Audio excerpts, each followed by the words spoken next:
Hello, welcome to legal awareness web series. Republic day आने वाला है। सारे देशवासियों को रिपब्लिक डे की बहुत बहुत शुभकामनाएं और मुबारकबाद। आज बात होगी सैयद उबैदुर रहमान से उनकी इस किताब पर। किताब का टाइटल है biographical encyclopedia of Indian Muslim freedom fighters. अब प्रश्न ये उठता है कि लीगल अवेयरनेस वेब सीरीज में इस तरह की किताब पर क्यों बात की जाए। जवाब बिल्कुल आसान है कि मैं भारत के संविधान से बंधा हुआ। प्रिएम्बल में बात हो रही है कि हम फ्रेटर्निटी चाहते हैं, ब्रदरहुड और सिस्टरहुड चाहते हैं। आर्टिकल 51A में नागरिकों के जो मौलिक कर्तव्य हैं, फंडामेंटल ड्यूटीज, उनका जिक्र है। और 51A सब क्लॉज बी में बात हो रही है, cherish and follow ideas which inspired our national freedom struggle, national struggle for freedom. फिर सब क्लॉज ई में बात हो रही है, to promote harmony and spirit of common brotherhood. और फिर सब क्लॉज एफ में सारे सिटीजन्स की ड्यूटी बताई जा रही है, to value and preserve the rich heritage of our composite culture. इसलिए क्योंकि भारत का संविधान मेरे ऊपर ये ड्यूटी लगा रहा है कि मैं चेरिश करूं और फॉलो करूं उन नोबेल आइडियाज को जिन्होंने हमारी नेशनल स्ट्रगल फॉर फ्रीडम को इंस्पायर किया। इसलिए बात मुझे करनी है सैयद उबैदुर रहमान से इंडियन मुस्लिम फ्रीडम फाइटर्स पर।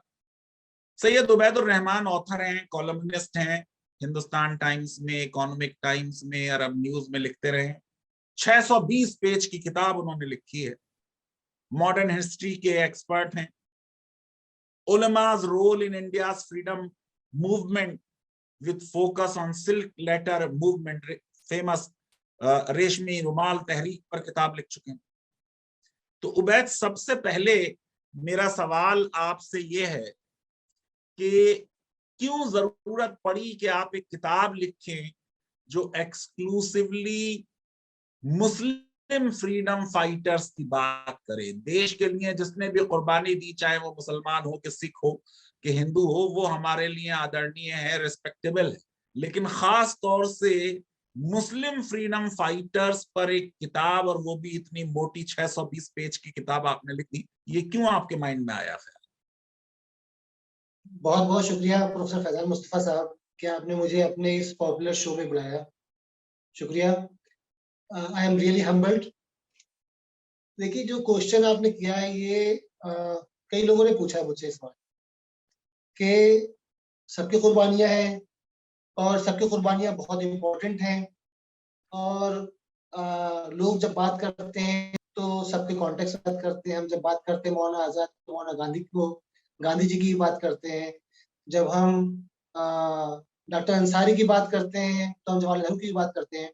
तो लेकिन क्या पिछले कुछ सालों में एक तो ये कि हमारे यहाँ जो दूसरे फ्रीडम फाइटर्स थे, यानी जो सेकुलर नेम्स जो हमें सुनने को मिलते हैं, वो उनके ऊपर बहुत कुछ काम हो चुका है। लेकिन हमारे यहाँ जो मुस्लिम जो फ्रीडम फाइटर्स, जो मुस्लिम लीडर्स ने जो कुर्बानियां दी हैं, उसके बारे में आप देखें तफसील से बहुत सारा चीजें अवेलेबल नहीं है। जो बड़े बड़े लीडर्स हैं, जैसे मौलाना आजाद हुए, अंसारी हुए, कदवाई साहब हो गए, रफी अहमद कदवाई, इनके बारे में तो बहुत कुछ अवेलेबल है। कुछ किताबें हैं, कुछ इनकी बायोग्राफीज हैं, ऑटोबायोग्राफीज हैं, वो भी अवेलेबल है। लेकिन दूसरे बहुत सारे लोग आप देखें, आपको बख्त खान रोहिला के बारे में आपको कहीं नहीं मिलेगा। बख्त खान रोहिला ने 1857 का जो मूवमेंट था उसमें बहुत ही प्रोमिनेंट रोल अदा किया। उसके बारे में मुझे भी बहुत ज्यादा मालूम नहीं था। जब मैंने पढ़ना शुरू किया तो आई वाज स्टम्प्ड कि इतना बड़ा काम किया उन्होंने पूरे जो रोहेलखंड का एरिया था उसको अंग्रेजों को वहां से खाली करा लिया था, और वहाँ एक पूरी हुकूमत बनाई जहाँ 1 साल तक उनकी हुकूमत रही। उन्होंने अपने नाम से मिंट किए थे क्वींस अपने। फिर जितने भी चाहे तात्या टोपी हो या कोई दूसरा, जितने भी फ्रीडम फाइटर्स थे मुसलमान या गैर मुस्लिम, सबको उन्होंने, जो भी जैसे कानपुर से नाना साहब हारे तो वो कहाँ है? वो बरेली है। अहमदुल्ला खां हारे लखनऊ से तो कहाँ है? वो बरेली है। वो एक फॉल बैक एरिया था। तो सिर्फ यही नहीं, बख्त खान रोहेला नहीं, बल्कि बहुत सारे ऐसे लीडर्स हैं जिनके बारे में कोई चीज अवेलेबल ही नहीं थी, लिटरेचर अवेलेबल नहीं था। दूसरी एक और चीज ये कि हमारे यहाँ जो बहुत सारी चीजें लिखी गई हैं वो नरेशन की शक्ल में है। वो उनके बारे में आप पढ़ेंगे तो आपको उसके बारे में हवाले नहीं मिलेंगे, रेफरेंसेस नहीं मिलेंगे। तो हमारी ये किताब, इसमें हमने कोशिश की कि these should be backed by solid references। हर चीज के बारे में जो भी हमने, जिस चीज को भी जहाँ तस्करा किया है वहाँ रेफरेंसेस हैं, अच्छी किताबों के रेफरेंसेस हैं, जो ऑथेंटिक ऑथर्स हैं उनके रेफरेंसेस हैं। तो इसलिए मेरी किताब जो है वो असल में एक पहली ऐसी कोशिश है कि हम ऑथेंटिक चीजों को आम लोगों की जुबान में, आम लोगों के सामने रख सकते। बहुत अच्छा। तो उबैद, आपका भी शायद ताल्लुक बरेली से ही है, तो बरेली का शाहजहानपुर से, तो वो एरिया वही हो गया बिल्कुल बेसिकली, एग्जैक्टली, रोहिलखंड है। रोहेलखंड। अब ये बताइए कि जो किताब की शुरुआत हो रही है वो लास्ट मुगल एम्परर बहादुर शाह जफर से हो रही है। जाहिर है कि उनके आशार हम लोग पढ़ते रहे हैं, कुछ बहस होती रही कि वो बड़े शायर थे या नहीं थे, लेकिन बहुत लोगों ने उनके कंट्रीब्यूशन को ओवरलुक किया और इग्नोर किया। किसी ने कहा कि साहब वो तो पेंशनर थे ईस्ट इंडिया कंपनी के। लेकिन जिस तरीके की ब्रुटैलिटी कंपनी ने उनके खिलाफ की, उनके बेटों का कत्ल किया, बहुत ही बुरे हालात में उनको रंगून में रखा, और एक बादशाह की तरह उसको दफन भी नहीं किया गया, और वो बेचारा वहीं से कहता रहा कितना है बदनसीब जफर, दफन के लिए 2 गज जमी भी ना मिली कुएं यार में। तो आपके माइंड में ये कैसे ख्याल आया कि क्या 1857 की जो हमारी फर्स्ट वॉर ऑफ इंडिपेंडेंस थी, उसमें पूरे देश ने बहादुर शाह जफर को अपना नेता माना था? किसी के माइंड में ये नहीं आया था कि मुगल भी विदेशी हैं और अंग्रेज भी विदेशी हैं। किसी ने उनको विदेशी नहीं माना था, उन्हें पूरी तरह भारतीय माना था, और उनको सिंबल माना था उस बगावत का और उस आजादी की जंग का जो विदेशियों के खिलाफ हो रही थी। तो कोई खास वजह थी कि बहादुर शाह जफर से बात शुरू की आपने? बहादुर शाह जफर का अगर तस्करा ना किया जाए या उसको मार्जिन्स में किया जाए या उसको ओवरलुक किया जाए तो ये हिस्ट्री के साथ बड़ी बदयांती होगी। बदयांती इन द सेंस कि आप देखें, जो एक यूनिफाइंग फैक्टर था पूरी जंग आजादी में, वो कौन था? दिल्ली में चाहे रोहिलखंड से गाजी आके लड़ रहे हो, मुजाहिदीन आके लड़ रहे हो, या जाट हो, या अलवर से जो फौजी थे वहां पे, वो क्या नाम है उसके, वो आके लड़ रहे हो दिल्ली में, सारे गैर मुस्लिम। राजस्थान से जितने फौजी आए, फिर जो नाना साहब और दूसरे जितने लोग भी लोकली बगावत कर रहे थे, वो किसके नाम से बगावत कर रहे थे? वो अपना नाम या अपना झंडा नहीं बुलंद कर रहे थे। या लियाकत अली खान ने, लियाकत अली, मौलाना लियाकत अली ने इलाहाबाद में कब्जा किया, अंग्रेजों को निकाला वहां से, तो उन्होंने अपने नाम का झंडा नहीं किया, उन्होंने कहा कि I am governor of Mughal emperor Bahadur Shah. सिर्फ यही नहीं था, बल्कि एक यूनिफाइंग फोर्स थे। जब सिपाही मेरठ से दिल्ली आए और उन्होंने कहा कि आप इसको लीड कीजिए, तो हिस्ट्री की किताबों में ये है आमतौर पर कि he was reluctant to sort of take the lead. वही चाह रहे, उनको ये अंदाजा था कि अंग्रेज आपने लोग, लिखा है, किताब में लिखा है कि लेकिन एक बार लीड ले ली तो फिर वो कभी उससे नहीं हटे। ना सिर्फ ये कि ना ही ले, बल्कि आप देखें कि जितने भी लीडर्स थे किसी भी यानी पूरी मूवमेंट में, सबसे ज्यादा कुर्बानी जिसने दी है वो बहादुर शाह जफर है। Bahadur Shah Zafar, he might be a namesake emperor in Delhi, लेकिन उनके साथ ये तय था अंग्रेजों के साथ कि जब बहादुर शाह जब तक जिंदा है वो हिंदुस्तान के बादशाह के तौर पर रहेंगे, नेम से बादशाह के तौर पर रहेंगे, और जब उनका इंतकाल हो जाएगा तो महरौली में एक कोठी बन रही थी जहां उनके बाद उनके लोग हैं वो बहुत बड़ी कोठी बन रही थी, वो उसमें जाकर वहां रहेंगे वहां, और उनको पेंशन मिलेगी। तो आप देखिए बहादुर शाह ने जो कुर्बानी दी वो ना सिर्फ ये कि अपनी कुर्बानी दी, पूरी अपनी फ्यूचर जनरेशन की कुर्बानी दी। उनके सामने उनके बच्चों को मारा गया, उनकी फैमिली को ले जाकर जिस हाल में रखा गया, और वहां पर यह शर्त लगा दी गई कि इनके पास he should spend his entire life in penury, बिल्कुल गुर्बत इफलास में रहेंगे वो, उनको एक पैसा नहीं दिया जाए। तो आप बताइए एक बादशाह इतना बड़ा, इतने बड़े मुल्क का बादशाह, चाहे नेम शेक रहा हो, लेकिन वो उस वक्त भी जिस बुरी हालत में भी आप देखें, पूरी दिल्ली में जो आर्ट लिटरेचर इसकी जितनी एक्टिविटीज थी सबको वो करते थे, उनके पास रिसोर्सफुल आदमी थे। उसने अपनी पूरे जो रिसोर्सेज थे वो सारे उस आजादी की जंग में उन्होंने झोंक दिए, कुछ बचा के नहीं रखा। ना सिर्फ ये कि बल्कि अब जो उनके जो बेटे थे मुगल वक्त, जिसने जंग में उसने जंग में फिजिकली लीड किया, मुगल फौजों का वो क्या नाम है, कमांडर इन चीफ था, वो भी उसको ही मारा, दूसरे बच्चों को मारा, सारे बच्चों को शहीद किया। तो अगर हम देखें तो हमेशा जो भी शुरू करे 1857 की कहानी, उसको बहादुर शाह से ही शुरू करना चाहिए, क्योंकि वो आदमी था जो मुल्क के लिए कुर्बान हो गया, सारे रिसोर्सेज कुर्बान किए उसने, अपनी बादशाही कुर्बान की, अपने बच्चों को कुर्बान किया, और एक गुमनाम आदमी के तौर पर वो मरा। हालांकि बहुत से लोग कहते हैं कि जो शेर अभी आपने बताया कितना है बदनसीब जफर दफन के लिए, दो गज जमीन भी मिल न सकी कोई यार में। बाज लोग कहते हैं कि ये शेर बहादुर शाह जफर का है नहीं, लेकिन असल में है। अच्छा ये बताइए कि हमने फ्रीडम फाइटर्स में, आपने शुरू में भी कहा कि जो नाम फेमिलियर हैं लीडर्स के, उनका जिक्र सुना, लेकिन उलेमा का क्या कंट्रीब्यूशन रहा फ्रीडम मूवमेंट पे, उस पे कोई बात नहीं हुई। तो मैं चाहूंगा कि जरा सा, आपने अपनी किताब में बहुत अच्छी तरीके से जिक्र किया है, लेकिन मैं जरा एक चीज थ्योरेटिकल लेवल पे आपसे उबैद समझना चाह रहा हूं कि ये कैसी चीज थी कि उलेमा जो थियोलॉजियंस हैं वो फतवों पे फतवे दे रहे हैं अंग्रेजों के खिलाफ, और जंग आजादी में बहुत बढ़ चढ़कर हिस्सा ले रहे हैं और हिंदू मुस्लिम यूनिटी की बात कर रहे हैं, लेकिन जो पढ़े लिखे वकील हैं जैसे मोहम्मद अली जिन्ना या मुस्लिम लीग के और लीडर्स, वो टू नेशन थ्योरी की बात कर रहे हैं।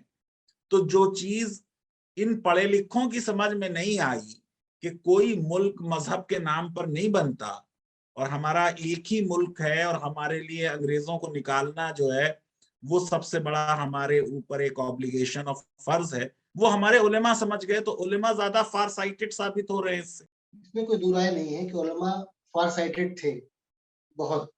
और दूसरे कि उलमा जो उस जमाने में थे, चाहे महमूद हसन हो जिन्होंने रेशमी रुमाल मूवमेंट की तहरीक की शुरुआत की, और उसके लिए कई साल माल्टा में कैद रहे अपने कई साथियों के जी, अभी साथ, उनसे, जैसे हुसैन अभी अहमद। उनके बारे में मैं सवाल करूंगा आपसे, हाँ, तो मैं लेकिन अभी एक उसी हाँ, कॉन्टेक्स्ट एक में बता दूं। ब्रॉड ब्रॉड बात, एक उलेमा वर्सेस इंटेलेक्चुअल्स कह लीजिए, ऐसे कर लीजिए जरा सा। हाँ, तो आप देखें कि लेकिन मेन चीज ये है कि हमारे उलमा हमेशा फॉर साइटेड रहे। उन्होंने ये पहले फैसला किया था कि हिंदुस्तान जो है वो सिर्फ मुसलमानों का नहीं, सिर्फ हिंदुओं का नहीं, ये दोनों का मुल्क है, दोनों मिलकर ही इसको बचा सकते हैं। और 1920s में यानी जब, उससे पहले तो मुसलमान और हिंदू, यानी जब गांधी जी या दिल्ली इंडिया में नहीं आए थे अर्ली 20th सेंचुरी में, तो उस वक्त तो पूरी जो लीडरशिप थी वो उलमा के पास ही थी। उसके बाद सेकुलर लीडरशिप वो हुई उसको, और जो लेजिटिमेसी सेकुलर लीडरशिप की थी वो भी महमूद हसन ने और हुसैन अहमद मदनी वगैरह ने दी है। तो इन लोगों को समझ में आ गया था कि हिंदुस्तानी मुसलमान जो कि पूरे मुल्क में फैले हुए हैं, इनके जो इनका और दूसरी जो कौम है हिंदुस्तान में बड़ी, हिंदू कौम, इन दोनों के इंटरेस्ट इसी बात में है कि दोनों एक साथ मिलकर कोशिश करें मुल्क के लिए, दोनों साथ में रहें, आप देखिए, जैसे मैंने पहले भी तज़किरा किया कि मुगल बादशाह बहादुर शाह जफर के साथ सिर्फ मुसलमान ही नहीं, हिंदू थे, हिंदू फौजें उनके साथ पूरी लड़ी, सारे सिपाही मुसलमान तो नहीं थे, उनकी 70% जो सिपाही थे जो दिल्ली में लड़े वो हिंदू थे। तो इसी तरह हमारे उलमा ने ये सोच लिया, ये फैसला किया था, सोच समझ के फैसला किया कि ये दोनों अगर हिंदू और मुसलमान दोनों अलग अलग लड़ेंगे तो मुल्क कभी आजाद नहीं होगा। डिवाइड और रूल की उनकी पॉलिसी कामयाब हो जाएगी अंग्रेजों की, वो समझ में आए थे कि डिवाइड एंड रूल पॉलिसी है उनकी। जी। अच्छा, फिर क्योंकि आपने मौलाना महमूद अल हसन साहब का जिक्र किया, शेख उल हिंद का, और 4 साल के करीब माल्टा में डिटेंशन में रहे, मक्का से अरेस्ट हुए, आपने सब तफसील दी है अपनी किताब में, और एक फतवा जारी किया अंग्रेजों के खिलाफ, फिर दूसरा एक फतवा जिसपे 500 उलेमा से सिग्नेचर लिए, और फिर नॉन कॉपरेशन मूवमेंट के फेवर में जब ये फतवा आया तो उससे मूवमेंट को एक बहुत बड़ा इम्पेटस मिला और पॉपुलर हो गया और सारे देशवासी उसमें शामिल हो गए। तो जरा सा थोड़ा तफसीलात बताएं, इस रेशमी रुमाल तहरीक क्या थी, कैसे शुरू हुई, और कौन से ऐसे उलेमा थे जिन्होंने देश की आजादी में बढ़ चढ़कर हिस्सा लिया। रेशमी रुमाल तहरीक के बारे में बहुत कुछ लिखा जाना चाहिए। मेरी किताब एक बुनियादी एक एफर्ट है कि इससे पहले जो किताब आई थी Ulama's role in India's freedom movement with focus on Reshmi Rumal तहरीक, उसमें मैंने कोशिश की कम से कम जो रेशमी रुमाल तहरीक है उसके बारे में तफसील से बात हो। रेशमी रुमाल तहरीक असल में अंग्रेजों के खिलाफ एक ऐसी कोशिश थी, एक ऐसी अम्ब्रेला एफर्ट थी आप उसको कह सकते हैं, जिसमें इन्होंने कोशिश की कि जो फ्रंटियर एरियाज हैं वहाँ रिवोल्ट हो। फिर जो अंग्रेजों के खिलाफ, फिर आप देखें कि जो क्या नाम राजा महेंद्र प्रताप सिंह ने जो उबूरी गवर्नमेंट जो बनाई थी वहां पर काबुल में 1915 में, वो भी उसी की एक कोशिश थी। उसमें उबैदुल्ला सिंधी जो मौलाना उबैदुल्ला सिंधी जो इनके शागिर्द थे शेखुल हिंद के, वो उसके प्राइम मिनिस्टर थे। और नहीं, भोपाली साहब जो थे बरकतुल्लाह भोपाली, वो प्राइम मिनिस्टर थे, ये होम मिनिस्टर थे, और राजा महेंद्र प्रताप सिंह जो है उसके प्रेसिडेंट थे। राजा हाँ, महेंद्र राजा प्रताप सिंह महेंद्र प्रताप का का जिक्र तो आता रहता है अलीगढ़ की कॉन्टेक्स्ट में, लेकिन अलीगढ़ उनके प्राइम कॉन्टेक्स्ट मिनिस्टर का नाम नहीं आता कहीं। आप ये बताइए कि ये जो थे मौलाना भोपाली जो थे, इतनी बड़ी शख्सियत थे। आप देखिए पूरे दुनिया में उन्होंने अंग्रेजों के खिलाफ एक मुहिम चलाई थी कि अंग्रेजों के खिलाफ कैसे उनकी जो एंटी इंपीरियल जो क्या नाम है जो एफर्ट्स है उनको कैसे एक प्लेटफॉर्म पर लाया जाए। तो भोपाली साहब उस वक्त अमेरिका भी गए, फ्रांस गए, जर्मनी गए, 2 साल जाकर ये टोक्यो में रहे, और टोक्यो में उर्दू यानी साउथ एशियन स्टडीज के वो प्रोफेसर भी रहे। तो हमारे उलमा देखिए उस जमाने में, यानी भोपाली साहब जो है उनका तस्करा जैसा आपने कहा कि उनका नहीं आता, लेकिन एक ऐसी यूनिफाइंग वो पर्सनालिटी थे जो जहां जाते थे वो एंटी कॉलोनियल जो लोग थे, जो क्या नाम एलिमेंट्स थे, उनको हर जगह इकट्ठा करते थे। तो सिर्फ यही नहीं बल्कि जी, आप जरा सा देखिए वो बताइए कि क्या उनका मॉडस ऑपरेंडी क्या था। सिल्क पर लिख के कुछ लेटर्स होते थे, किस तरीके से मुहिम थी। और जाहिर है कि ये मुहिम जो है ये बड़ी सिमिलर थी उससे जो सुभाष चंद्र बोस ने चलाई बाद में। बिल्कुल इसको कह सकते हैं, ये तो एक्चुअली कंप्लीट रिवोल्ट था। रिवोल्ट इन द सेंस कि इन्होंने पहले मौलाना उबैदुल्ला सिंधी को फ्रंटियर में भेजा, फिर उनके दूसरे जो अपने शागिर्द थे उनको काबुल भेजा। तकरीबन 18 जो लाहौर के जो बड़ी बड़ी यूनिवर्सिटी कॉलेजेस के स्टूडेंट थे जो फ्रीडम मूवमेंट में थे, जो उनके इनसे करीब थे, उनको सबको उन्होंने वहाँ काबुल भेजा ताकि एक माहौल बनाए। और वहां पर फिर ये खुद गए मक्का। मौलाना शेखुल हिंद जो थे वो खुद मक्का मक्का से ही गए। अरेस्ट हुए, मक्का से ही जी अरेस्ट हुए। हाँ, मक्का गए, उन्होंने मक्का में जाके मीटिंग की जो अनवर पाशा से, जो उस वक्त गवर्नर थे वहां के, मदीना के हिजाज के गवर्नर थे। फिर जो टर्क्स के जो डिफेंस मिनिस्टर था, खिलाफत उस्मानिया का जो डिफेंस मिनिस्टर था, उससे मिले। और ये पूरी एक ऐसी इन्होंने वो की थी कि यहाँ से जो है इधर से फ्रंटियर से जो है वो पठान जो हिंदुस्तान में अंग्रेजों के खिलाफ हमला शुरू करेंगे, और उधर से ये चाह रहे थे कि रशिया और टर्की और दूसरे कंट्रीज जो है वो एफर्ट करें, और पूरा एक बड़ा वो था।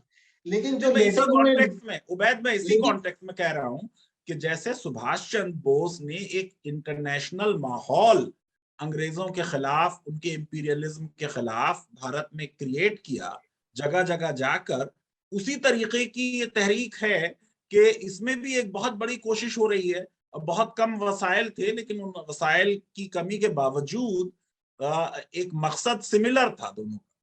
नहीं, इसमें कोई दो राय नहीं है, मकसद सिमिलर था, और उसमें जो नाम थे वो बहुत ही पावरफुल नाम थे।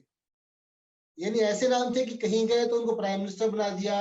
वो जैसे क्रेमलिन तक इनकी मौलाना अब्दुल्ला सिंधी की जो मीटिंग थी वो जार वगैरह के साथ भी तकरीबन हुई। तो आप देखिए, ऐसा नहीं था, ये बहुत बड़ी एफर्ट थी, लेकिन बस ये सर्कमस्टांसेस जो थे वो डिफरेंट थे। सर्कमस्टांसेस जो इसी बात की कि जैसे जब ये मक्का में थे, मौलाना शेखुल हिंद जो थे, उसी वक्त वहां पर शरीफ ने रिवोल्ट किया, और वहां पर जो उस्मानी जो खिलाफत थी या जो टर्क्स की जो वहां पर हुकूमत थी, जो इनके साथ सिंपैथेटिक थे हमारे रेशमी रुमाल कॉज के साथ, उनकी हार हो गई वहां पर। जब उनकी हार हुई तो उसका मतलब वो स्टूज था वहां अंग्रेजों का, शरीफ से मक्का का। तो अंग्रेजों ने इनको भी वो कर लिया, अरेस्ट किया। और जो टर्क्स का जो वो क्या नाम वहां पर गवर्नर था, उसको भी गिरफ्तार कर लिया उन्होंने। तो पूरी जो कहानी जो एक जो मोमेंटम बन रहा था वो मोमेंटम खत्म हो गया।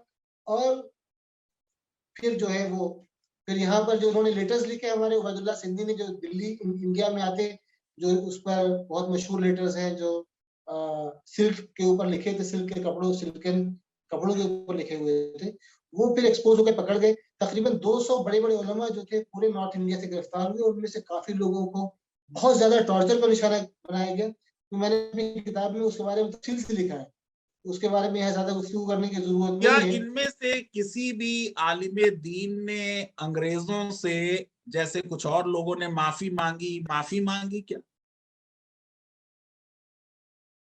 अब देखिए, बिल्कुल उल्टा है इसका मामला।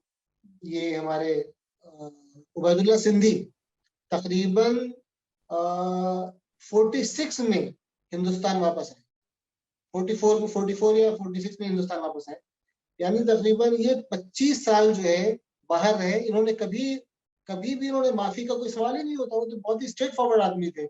अगर हाँ, वो तो हमारे, राष्ट्रभक्ति का ये सबूत है कि 3-4 साल में कोई आपका टूट नहीं गई हिम्मत, बल्कि 25 साल के करीब आप अंग्रेजों की मुसीबतें और डिटेंशन में रहे, लेकिन झुके नहीं। माल्टा में जो रहे हमारे शेखुल हिंद, उनमें उनके साथी वहां इंतकाल भी हो गया जेल में। और वो साथी जिनके बारे में अंग्रेजों ने कहा था कि आप आ जाइए, और शेखुल हिंद को यही रहने थे, शेखुल हिंद के खिलाफ केसेस है, आपके खिलाफ केसेस नहीं है, आप आ जाइए। मतलब उन्होंने उन्होंने कहा कि हम, एक्सेप्ट भी नहीं किया, बाहर निकलना भी एक्सेप्ट नहीं किया। और वही इंतकाल हो गया उनका, बताइए। और शेखुल हिंद जब खुद हिंदुस्तान में आए तो उनकी हेल्थ इतनी खराब थी कि वो खुद सफर नहीं कर सकते थे। 1 साल के अंदर उनका इंतकाल हो गया। लेकिन इन लोगों ने कभी ना तो कंप्रोमाइज किया, ना झुके, ना इसका ख्याल उनके जहन में आया कि वो कंप्रोमाइज या इस तरह की बात करें। नहीं, मैं उबैद एक सवाल और आपसे ये पूछना चाह रहा हूं, क्योंकि ये बड़ा इंटरेस्टिंग हिस्टोरिकल मोमेंट है कि क्योंकि टर्की की गवर्नमेंट हिंदुस्तान की आजादी अंग्रेजों से दिलाने में सिंपैथेटिक थी, और फिर वो हुकूमत खत्म हो गई, तो क्या ये वजह थी खिलाफत तहरीक की? क्योंकि आज ऐसा लगता है कि खिलाफत तहरीक जो थी वो एक गलती थी, और मुसलमानों के ऊपर उसकी वजह से एक्स्ट्रा टेरिटोरियल लॉयल्टीज के इल्जाम लगाए जाते हैं, या वजह बेसिकली यही थी कि क्योंकि वो आपके कॉज के लिए सिंपैथेटिक थे, और फिर अल्टीमेटली तो गांधी जी ने लीड किया उस खिलाफत मूवमेंट को? बिल्कुल आप सही कह रहे हैं। ये अंग्रेजों के खिलाफ जो महमूद हसन ने जो शुरू किया 2015 में, जो रेशमी रुमाल तहरीक, उसमें तकरीबन पूरा डिपेंडेंस जो था उस तहरीक का, वो ओटोमन एम्पायर के सपोर्ट पर था। तो जब ओटोमन एम्पायर खुद उसका एग्जिस्टेंस खतरे में पड़ा, तो ये बिल्कुल अंडरस्टैंडेबल है कि हिंदुस्तान के मुसलमान बशमूल गांधी जी खुद बिल्कुल उसके लिए पूरा खड़े हुए। तो इसी यही रीजन था कि हिंदुस्तान के मुसलमान बिल्कुल उनके सपोर्ट में खड़े हुए। डॉक्टर अंसारी हिंदुस्तान से नहीं, मतलब खिलाफत मूवमेंट में टर्की से मोहब्बत नहीं थी, बल्कि अंग्रेजों के खिलाफ ही वो भी एक मूवमेंट थी। एग्जैक्टली, वो तो एंटी इंपेरियल वो एक मूवमेंट थी जिसने खिलाफत मूवमेंट का नाम भी लिया। अच्छा, ये बताइए कि ये जो मौलाना मोहम्मद अली जौहर और शौकत अली, दोनों जाहिर है कि भाई बहुत ग्रेट लीडर्स थे, और उनमें से एक ने तो कह दिया कि मैं हिंदुस्तान नहीं जाऊंगा, गुलाम हिंदुस्तान में, और फिर इंग्लैंड में डेथ हुई और फिर बाद में फिलिस्तीन में दफनाया गया। तो मौलाना मोहम्मद अली पर तो डिटेल्ड चीजें मिलती हैं। मौलाना शौकत अली के बारे में जरा सा बताइए कि उनका क्या कंट्रीब्यूशन रहा। आपने अपनी किताब में लिखा कि बड़े जबरदस्त स्पीकर थे, एमएओ कॉलेज में कैम्ब्रिज स्पीकिंग प्राइज मिला 1894 में, सिविल सर्विसेज में रहे, अवध और आगरा की जेल में रहे 1915 में, 21 में, 23 में, और गांधी जी के बहुत बड़े सपोर्टर थे। फिर वो एक कोई मीटिंग हुई जिसका जिक्र आपने किया है, 1916 में हुई मीटिंग, मुझे याद नहीं आ रहा है एग्जैक्टली, ऑल पार्टी मुस्लिम कॉन्फ्रेंस का कोई 16 सेशन का आपने जिक्र किया है। उसकी कुछ तफसीलात आपको याद आती हैं क्या? शौकत अली और मोहम्मद अली जौहर के बगैर जो है, तस्करे के बगैर आप देखें तो हमारी जो फ्रीडम मूवमेंट की तहरीक जो उसके बारे में वो तकरीबन उसकी कहानी आप नहीं बनती। मौलाना मोहम्मद अली जौहर ने बहुत कुर्बानियां दी, बहुत सालों जेल में रहे। सिर्फ उनकी उम्र जो थी तकरीबन 51 साल थी मोहम्मद अली जौहर की, जब उनका इंतकाल हुआ। और इस छोटी सी उम्र में आप देखें तकरीबन 6 साल तो वो जेल में रहे। शौकत अली भी जब जब मौलाना मोहम्मद अली जौहर जेल में रहे, शौकत अली भी जेल में रहे। दोनों ने इतनी कुर्बानियां दी कि अपनी जॉब छोड़ी, अपने लिए अपने जो वसाइल थे वो सारे मुल्क के लिए वो किए। और आखिर में मौलाना मोहम्मद अली जौहर और शौकत अली दोनों की इकोनॉमिक कंडीशन सिर्फ मुल्क की खिदमत करने के लिए की वजह से, यानी आज़ादी, जंग आज़ादी में शामिल रहने की वजह से ये हुई कि मौलाना मोहम्मद अली जौहर का जब इंतकाल हुआ उससे 1 साल पहले उनकी एक बेटी का इंतकाल हुआ। उनके पास रिसोर्सेज नहीं थे कि वो अपनी बेटी का कायदे से इलाज कर सके। खुद मौलाना मोहम्मद अली जौहर का जो इलाज हुआ, वो खुद बहुत बीमार थे, शुगर के पेशेंट थे, आपको अंदाजा होगा। और जब दिल्ली से वो आखिरी, जब वो राउंड टेबल कॉन्फ्रेंस में शिरकत के लिए जब लंदन गए हैं, तो स्ट्रेचर से उठा के लेके जाए गए। और हिंदुस्तान में उनके जो मुखालफिन थे वो कहते थे कि भाई ये क्यों जा रहा है, ये तो बोलने के लायक नहीं है। लेकिन वहां पर जाकर राउंड टेबल कॉन्फ्रेंस में जो उन्होंने हिस्टोरिक स्पीच दी, आप पढ़े अभी तो माइंड बॉगलिंग है। यानी उसका जो डेप्थ है, उसमें जिन जिन इश्यूज को उन्होंने टैकल किया है वो और हर तरह की उन्होंने जो कहा कि अगर तुम मुझे आजादी नहीं दोगे तो मैं एक गुलाम मुल्क में जाने को तैयार नहीं हूँ। यही हाल नहीं उनके भाई का था। उन्होंने, और शौकत अली का रोल जो है मोहम्मद अली की लाइफ में और उनके इम्प्रूवमेंट में, उनके डेवलपमेंट में बहुत जबरदस्त है। क्योंकि इनके बाप का बहुत जल्दी इंतकाल हो गया था, इनके फादर का बहुत ही अर्ली एज में। तो इनकी तालीम, अलीगढ़ में पढ़ाना, फिर बाद में उनको इंग्लैंड भेजना, वो सारा शौकत अली ने किया और अपने पूरे रिसोर्सेज जो थे मोहम्मद अली की तालीम पर खर्च कर। तो दोनों भाई बिल्कुल एक दूसरे के ऊपर, जैसे दो उंगलियां होती हैं आपस में मिली होती है, वैसे दो भाई थे। तो आप देखिए जहां जहां भी खड़े हुए, गांधी जी के साथ जब भी खड़ा होना हुआ, ये दोनों भाई खड़े हुए और बहुत कुर्बानियां दी। बहुत लोगों ने इन लोग को बुरा भला कहा, कहा कि तुम क्यों जा रहे हो साथ में इनके, यानी जो मुस्लिम लीगी थे। बाद में उन्होंने शौकत अली के ऊपर बहुत ज्यादा वो किया, अटैक किया इसी बात पर। लेकिन इन लोगों ने कभी भी, और दूसरा जो एजुकेशन कॉन्फ्रेंस थी वो तो शुरू, बाद में वो एक्चुअली क्या है, मुसलमानों की एजुकेशनल बैकवर्डनेस हिंदुस्तान में उस वक्त भी वैसी ही थी जैसी अभी है। तो एक तबका था जो तालीम याफ्ता था, दूसरा तबका था जो तालीम याफ्ता नहीं था।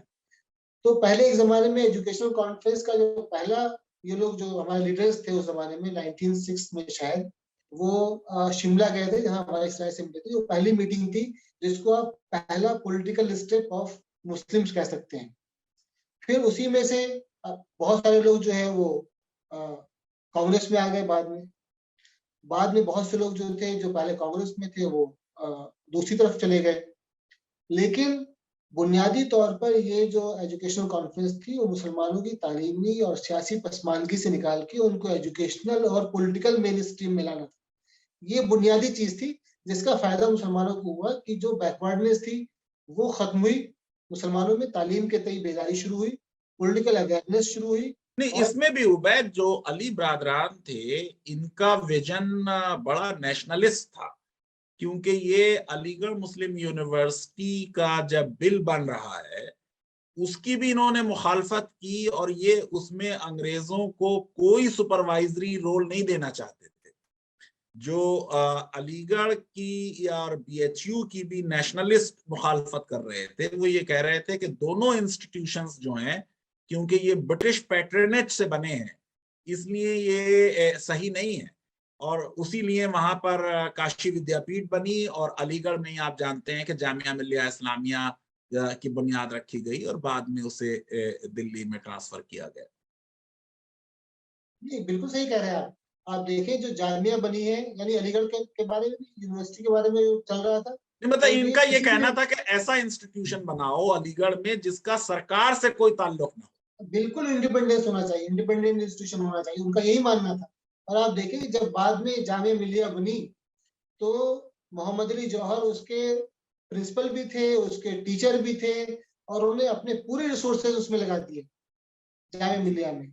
जी जी। तो जामिया अब जरा उबैद थोड़ा और बताइए जरा, ये मौलाना सदरुद्दीन देहलवी, इनका जिक्र भी आपने किताब में किया है। बहुत लोगों को इनके बारे में नहीं मालूम, मुझे भी नहीं मालूम था, तो थोड़ा सा मेरे व्यूअर्स को उनके कंट्रीब्यूशन के बारे में भी जरा बताइए। देखिए सदुद्दीन आजरदा हो या दूसरे इस तरह के लीडर्स हो, जिन लोगों को शहीद किया गया, जिन्होंने न सिर्फ शहीद किया गया बल्कि पूरा उनके पूरे खानदान को ले आकर पॉइंट ब्लैंक रेंज से उनको गोली मारी गई, ऐसे लोगों के बारे में हमारे लोग, कौम नहीं जानती, मुल्क नहीं जानता। ये अपने वक्त के तकरीबन सबसे बड़े जो लिटरेरी फिगर्स में से एक है। इनकी तकरीबन 3 किताबें जो है वो दिल्ली कॉलेज में चलती थी। खुद दिल्ली कॉलेज में पर्शियन के टीचर थे, और जो उस वक्त जो बड़े बड़े लोग थे, चाहे ज़ौक़ हो या गालिब हो या खुद हमारे बहादुर शाह जफर हो, इन सब से बहुत करीब थे। और जो शुरू में अंग्रेजों के खिलाफ जो बगावत शुरू हुई उसमें भी ये शरीक थे। तो बाद में जब अंग्रेज जीते यहाँ पर दिल्ली में, तो दिल्ली का एक एरिया है, पुरानी दिल्ली का एक एरिया कुचा चेलान, जो उस जमाने में लिटरेरी एक्टिविटीज का सबसे बड़ा मरकज था। वहां से 1400 लोगों को, इनमें से आजुर्दा साहब थे, इनके 2 बेटे थे जो खुद बहुत बड़े बड़े स्कॉलर्स थे, उन सबको ले जाके पॉइंट ब्लैंक रेंज से गोली मार दी गई, और वही उनका कुछ पता नहीं। उसके बाद उनकी कोठी को भी बुलडोज कर दिया गया। इनकी लाइब्रेरी थी जिसमें कहते हैं कि उस जमाने के लिहाज से तकरीबन 10 लाख के रुपए के करीब की किताबें थी उस जमाने में इनकी लाइब्रेरी में, वो खत्म कर दी गई। तो पूरा इनका नाम, यानी तकरीबन इनके नाम को खत्म कर दिया गया था उस जमाने में, इतना इनके खिलाफ अंग्रेजी से नाराज थे। ये आपकी किताब का ये बड़ा जबरदस्त कंट्रीब्यूशन है, जब पूरा देश जो है वो आजादी का अमृत महोत्सव मना रहा है, और हम अपने फ्रीडम मूवमेंट के अनसंग हीरोज की बात कर रहे हैं देश में, सरकार की ये पॉलिसी है, तो आपने ये किताब बहुत सही वक्त पर लिखी है। फिर इसी तरह आपने मौलवी जाफर थानेश्वरी का जिक्र किया है, उनके बारे में भी थोड़ा सा बताइए कि उनका क्या कंट्रीब्यूशन। देखिए, आपने पहले एक सवाल किया था कि जो उलमा थे उन्होंने माफी मांगी या नहीं मांगी। जाफर थानेसरी की आप पूरी तकरीबन जिंदगी 20 साल इनके काला पानी में गुजरे। इनको एक ये अंबाला 20 साल आप उसी काला पानी की बात कर रहे हैं जहां सवारकर भी रहे? एग्जैक्टली उसी काला पानी में 20 अंडमान साल रहे। निकोबार की उस जेल की बात हो रही है? जी जी। और 27 साल का नौजवान था जब इसको अम्बाला केस के में गिरफ्तार किया 64 में, 1864 में। ये जो नॉर्थ ईस्ट उसमें फ्रंटियर एरियाज में जो अंग्रेजों के खिलाफ बगावत चल रही थी, उसके किंग पिन्स में से एक थे, जो सादिकपुर पटना के आसपास से जो जितने भी जो फाइटर्स जाते थे फ्रंटियर में, वो इनके यहाँ रुक के जाते थे, सारा पैसा इनके उससे जाता था। तो और 1857 में भी इन्होंने काफी अपने इलाके में, अम्बाला के इलाके में जंग की थी अंग्रेजों से, लेकिन उसके बारे में ज्यादा नहीं लिखा हुआ। लेकिन जो 1864 के जो अम्बाला जो रिवोल्ट यानी अम्बाला जो कॉन्स्पिरेसी केस है, उसमें इनको गिरफ्तार किया। इनसे कई बार कहा जजेस ने कि भाई तुम माफी मांग लो, लेकिन उन्होंने माफी मांगी नहीं। इनकी जो पूरी जायदाद थी उसको, हालांकि इन्होंने, इनको अंदाजा था कि इनके ऊपर कभी ना कभी अंग्रेज जो एक्शन लेंगे, तो इन्होंने अपनी सारी जायदाद जो थी अपनी वाइफ के नाम कर दी थी। लेकिन उसके बावजूद भी इनकी एक एक पैसा जो था वो एक पूरी जायदाद उनकी कर्ज कर ली, उसको इम्पाउंड कर लिया अंग्रेजों ने और इनको ले जाकर काला पानी में डाल दिया। लेकिन काला पानी में भी इस आदमी ने यानी हिम्मत नहीं आ रही, वहां भी कई किताबें लिखी। उस होपलेसनेस में भी उन्होंने अंग्रेजी जबान सीखी, उस पर इतना कंट्रोल किया उन्होंने कि वो अंग्रेजी में लिख सके, बोल सके। बल्कि इनका एक शागिर्द था, जब वो छूट कर आए तो उसने इनको अपना क्या नाम है इंग्लिश का टीचर, यानी वो उर्दू और इंग्लिश का टीचर उनको बनाया। और क्योंकि रिसोर्सेज नहीं थे तो उसने यहाँ पर उनके जो पर्सनल ताल्लुकात हो गए, पर्सनल ताल्लुकात की वजह से उसने काफी ट्यूशन दिलाए। यानी एक आदमी जो उस जमाने में एक बहुत ही वेल टू डू था, जिसके पास बहुत मतलब उसने रिसोर्सेज थे, स्टेट देश के लिए अपना सब कुछ निछावर कर दिया सब कुछ निछावर और कर वो दिया। झुका जिंदगी नहीं का और उसने कभी माफी नहीं मांगी। माफी नहीं मांगी, बल्कि उनको कई बार ऑफर आई कि भाई तुम्हारा तो बहुत अच्छा एटीट्यूड है, यहाँ पर तुम बंद क्यों हो, तुम तो माफी मांग लो। लेकिन जाफर थानेसरी ने कभी माफी नहीं मांगी।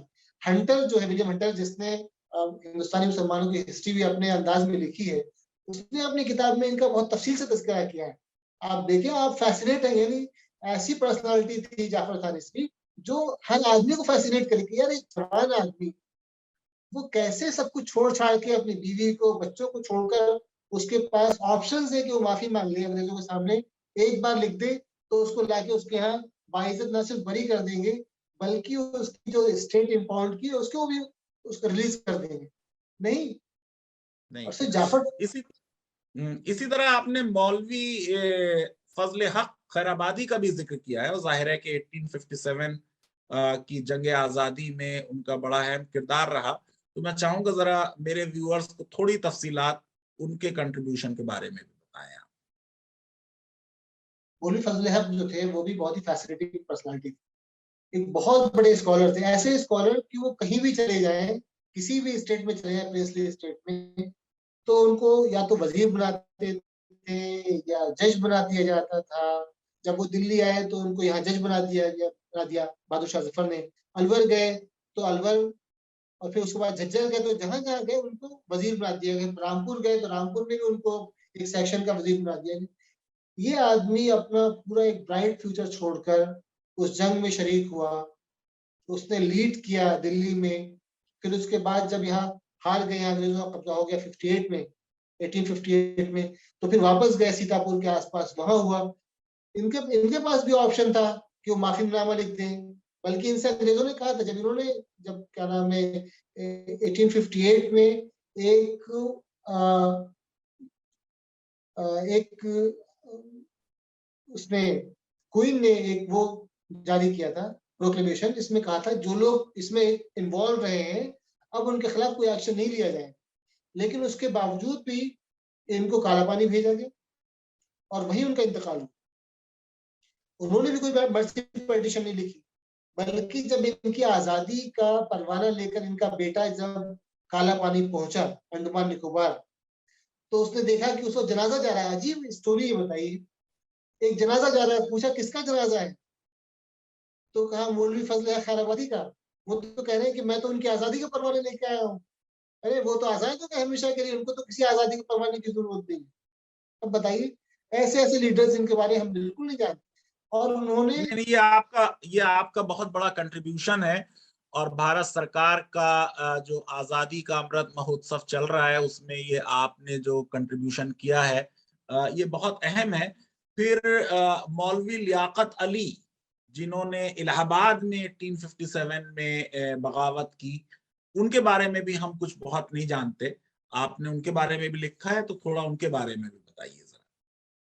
देखिए, लियाकत अली के बारे में, हालांकि इतनी बड़ी शख्सियत, जब उन्होंने रिवोल्ट किया वहां पर, तो बहादुर शाह जफर ने उनको अपना गवर्नर अपॉइंट कर दिया। उन्होंने न सिर्फ एक इलाहाबाद को छुड़ाया, बल्कि उसके बाद जितने सब्सिक्वेंट, जितनी भी लखनऊ में चुरहट के पास जो जंग हुई और दूसरी जगह शाहजहानपुर के आसपास जो बरेली में जंगें हुई, उन सब में हिस्सा लिया।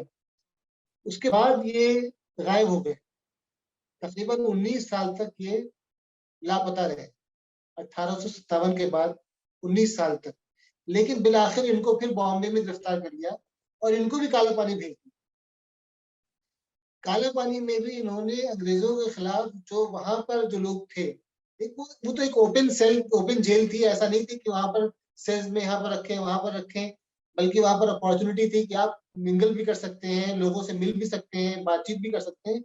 तो थानेसरी साहब ने, मौलाना जाफर थानेसरी ने अपनी किताब में तस्करा किया है कि जो बाद में छपी उनकी तारीख काला पानी, थानेसरी की किताब है, उसमें इन्होंने तफसील से इनका तस्करा किया है कि कैसे वहां पर भी जब काला पानी में थे तब भी वो अंग्रेजों के खिलाफ लोगों को यूनाइट करने की कोशिश कर रहे थे। और जो जिन लोगों मेंटल जो टॉर्चर फील कर रहे थे, जो डिप्रेशन में थे, उन लोगों को ये अपने जो पावरफुल स्पीचेस थे वहां भी जाके उनको दोबारा, उनकी उम्मीदों को दोबारा, उम्मीदों का चिराग रोशन करना चाह रहे हैं। बहुत अच्छा।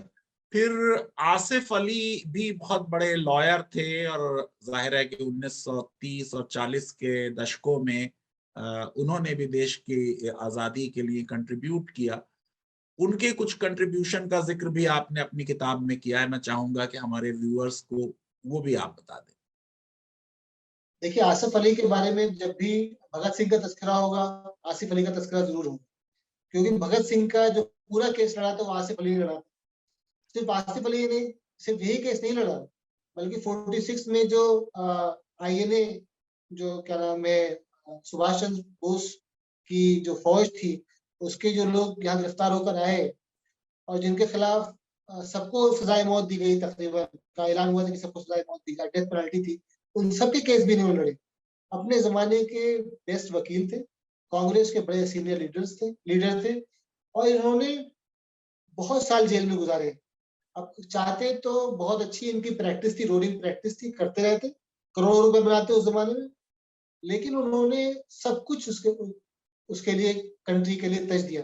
न सिर्फ ये, बल्कि उनकी बेगम जो थी अरुणा आसिफ अली, दोनों ने मिलकर एक ऐसा पावरफुल ग्रुप बना रखा था, जहां पर यानी वो दो लोगों की एक पूरी फौज थी, जो जहां भी चले जाते थे किसी को भी ओवरवेलम कर देती। और सबसे अहम बात यह है कि, लेकिन आप देखें कि इतनी बड़ी कुर्बानियों के बावजूद भी जो आसिफ अली ने दी, अरुणा आसिफ अली का खुद भी मानना था कि इनके साथ नाइंसाफी हुई हमारे मुल्क। अरुणा आसिफ अली ने अपनी बायोग्राफी में लिखा है कि वो तो बहुत आप दिन तक कोर्ट में, जिंदा रही आजादी के बाद। हाँ, तकरीबन 2000 से कुछ पहले ही उनका इंतकाल हुआ है, या 90s में, उनका 90s में इंतकाल हुआ है। और वो बहुत यंग थी जब उनके साथ शादी हुई थी इनकी, दोनों, यानी अरुणा आसिफ आसिफ अली और अरुणा आसिफ अली के एज में काफी फर्क था। लेकिन इनको भी ये वो तो शिकायत थी कि आसिफ अली के बारे में नहीं लिखा। आसिफ अली बहुत अच्छे, यानी मुसलमानों ने भी उनको नहीं याद रखा, और हमारे जो क्या नाम है मुल्क ने भी उनको तकरीबन भुला दिया। बड़ी हमारे साथ सिर्फ यही लोग नहीं, बहुत सारे लोगों को, बड़े बड़े लोगों को भुलाया है, अच्छा बताइए। अच्छा, मौलाना आजाद पे तो आपने बहुत डिटेल चैप्टर लिखा है, तो फिर मैं वही सवाल करूंगा कि जो चीज मौलाना आजाद समझ गए वो जिन्ना क्यों नहीं समझ पाए? देखिए, मेरा तो मानना है कि जो पाकिस्तानी मूवमेंट थी, और समझे या नहीं समझे, वो असल में यहाँ पर जो लैंडेड लोग, एरिस्टोक्रेसी थी, वो उसकी एक मूवमेंट थी। आम मुसलमानों की मूवमेंट कभी नहीं थी। लोग कहते हैं कि मुसलमानों ने मुस्लिम लीग की हिमायत में वोट दिए, कितने परसेंट लोगों को वोट देने का इख्तियार था, बताइए? ग्रेजुएट सिर्फ लेवल वो से लोग जो इनकम टैक्स पे करते थे, जिनके पास जमीन और जायदाद थी और जो पढ़े लिखे थे, बहुत ही जो ग्रेजुएट थे। लिमिटेड फ्रेंचाइज था। आप बताइए कि अभी भी हिंदुस्तान में 4-5% लोग इनकम टैक्स पे करते हैं। उस जमाने में तो कुछ भी नहीं था, हाथ तक नहीं आ सकते हैं। ग्रेजुएट्स कितने लोग थे? हो सकता है आपकी फैमिली में ग्रेजुएट रहे उस जमाने में, बहुत बड़ी बड़ी फैमिलीज थी, अच्छी फैमिली। मेरी फैमिली में तो उस जमाने में कोई ग्रेजुएट नहीं था। तो आप कहें कि मुसलमानों ने पाकिस्तान के लिए वोट दिया, मुसलमानों ने पाकिस्तान के लिए वोट नहीं दिया। तो मौलाना अबुल कलाम आजाद ये समझ गए थे, और दूसरे जैसे आसिफ अली भी समझ गए थे। मौलाना अबुल कलाम आजाद तो बिल्कुल वाज़ेह था उनके जहन में, बिल्कुल नक्शा वाज़ेह था। वो ये कहते थे हिंदू और मुसलमानों के बगैर ये मुल्क चल नहीं सकता, और मेरा मानना है कि चल नहीं सकता है। और उस जमाने में अंग्रेजों ने जो हिंदू और मुसलमानों के जो सवालात खड़े किए, जो गाय के, और फिर मस्जिदों के सामने जो हिंदू जो गाने गाए जाते थे, या जो उस जमाने में, म्यूजिक। वो, हाँ, वो सारे जो चीजें थी वो अंग्रेजों की पैदा करता थी। उससे पहले ना कभी गाय के बारे में हुआ, ना मस्जिद के बाहर हंगामे की वजह से कभी मुसलमानों में लड़ाई थी। तो मौलाना आजाद इस चीज को समझ गए थे, और मौलाना आजाद ने शुरू से, यानी आप देखें 1920 के बाद से उनकी एक स्टेटेड पॉलिसी थी कि नेशनलिज्म, यानी जो नेशनल मेनस्ट्रीमी मुसलमानों का और हिंदुओं का जो है, वो दोनों एक साथ ही चल सकते हैं।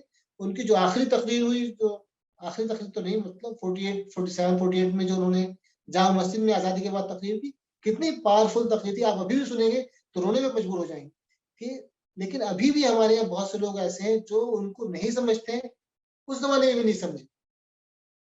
खैर उस मामले में तो हम गांधी जी को ही नहीं समझ रहे, तो फिर मौलाना आजाद का नंबर कहाँ आएगा। लेकिन मैं इस एक सवाल आखिर में आपसे ये करना चाहता हूं बैद, कि जितनी आपने तफसीलात दी और देश के अनसंग हीरोज को सेलिब्रेट करा, और एक बहुत अच्छी किताब लिखी विद प्रॉपर रेफरेंसेस, ये एक बड़ा कंट्रीब्यूशन है। लेकिन मैं अब, क्योंकि आपको मालूम है कि बहुत सालों से साउथ में रहता हूं, तो आपने नॉर्थ के उलेमा और नॉर्थ के लोगों का, मुसलमानों का कंट्रीब्यूशन तो लिखा, साउथ को क्यों इतना आपने इग्नोर कर दिया, जबकि साउथ में भी जो है, जाहिर है कि फ्रीडम मूवमेंट जो था वो मौजूद था, और अंग्रेजों के खिलाफ मुसलमान यहाँ भी मुखालफत कर रहे थे। ये बहुत अच्छा सवाल किया आपने, और बहुत से लोग मुझसे पूछते हैं, बल्कि केरला के बहुत सारे लोगों ने मुझसे पूछा कि भाई आपने तो बहुत सारे लोगों का तस्करा नहीं किया। लेकिन ये बात पूरी तरह सही नहीं है। अगर आप ब्रॉडर कॉन्टेक्स्ट में देखें तो जो सारी लीडरशिप थी उस जमाने मुसलमानों की, या नेशनल जो मूवमेंट थी हमारी फ्रीडम मूवमेंट, चाहे मोतीलाल नेहरू हो, जवाहरलाल नेहरू हो, महात्मा गांधी हो, या दूसरे भी लोग हो, तकरीबन आमतौर पर उनका ताल्लुक नॉर्थ से, या नॉर्थ के जो करीबी एरियाज हैं वहां से था। लेकिन ऐसा नहीं कि इस किताब में मैंने तस्करा नहीं किया है। केरला के बहुत सारे जो फ्रीडम मूवमेंट, फ्रीडम फाइटर्स हैं, उनका तस्करा है इसमें। उसमें यानी कम से कम 5 लोग जो केरला से हैं उनका तस्करा है, तमिलनाडु से तस्करा है। तो आपकी बात, यानी इसमें सही है कि कम लोग आपने उसमें एक किताब शामिल। और लिखी है अब, साउथ इंडियन मुस्लिम्स का जो फ्रीडम मूवमेंट में कंट्रीब्यूशन है, उस पर एक और किताब बन सकती है। नहीं, मेरी अगली किताब जो मालाबार मूवमेंट पर आ रही है, मालाबार में जो अपराइजिंग हुई थी, वो इंशाल्लाह 6 महीने के बाद आपके हाथ में होगी। तो इंशाल्लाह, उसमें, चलिए, वेरी तो वेरी आपकी गुड। शिकायत दूर हो जाएगी इंशाल्लाह।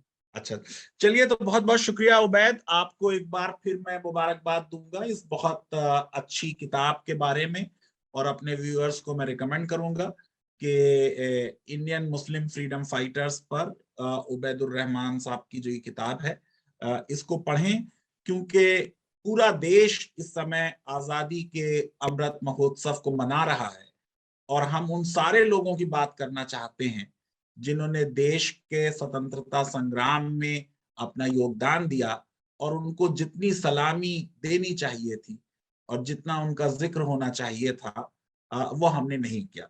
बहुत बहुत शुक्रिया। लीगल अवेयरनेस वेब सीरीज अगर आपको पसंद आती है, तो मेरी रिक्वेस्ट है कि हमारे इस वीडियो को वाइडली शेयर करें, और हमारे चैनल को सब्सक्राइब करें, और बेल आइकन और लाइक जरूर क्लिक करें।